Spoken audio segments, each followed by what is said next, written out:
চেষ্টা করবেন আপনার কান পর্যন্ত যেন ওই কথাগুলো কখনোই না পৌঁছায়, যে কথাগুলো আপনার অবর্তমানে আপনার সামনে রসগোল্লা সাজা মানুষগুলো বলে বেড়ায়। বিশ্বাস করেন, যদি আপনি একবার বুঝে ফেলেন যে আপনার পিঠ পিছে আপনার একান্ত বিশ্বস্ত মানুষগুলো আপনার সম্পর্কে কি বলে বেড়ায়, তাহলে তাদেরকে ঘৃণা করতেও আপনার ঘৃণা লাগবে।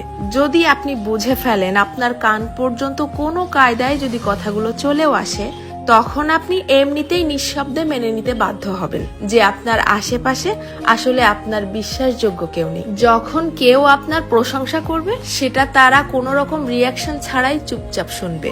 অথচ কেউ যখন আপনার সম্পর্কে খারাপ কিছু বলবে, সেটা দেখবেন যত দ্রুত সম্ভব এরাই মানুষের মধ্যে ছড়িয়ে দিবে।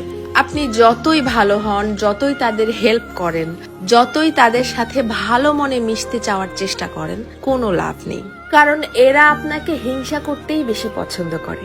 আপনার সামনে দেখাবে যে আপনাকে ভালোবাসে, অথচ আপনার পিঠ পিছে আপনাকে প্রচন্ড লেভেলের হিংসা করে। দীর্ঘদিন ধরে সবকিছু জেনেও চুপচাপ সহ্য করতে করতে যখন আপনি তাদের মতের অমিল হয় এইরকম সামান্য দুই একটা কথা বলে বসবেন, তখনই বুঝতে পারবেন তাদের আসল রূপ।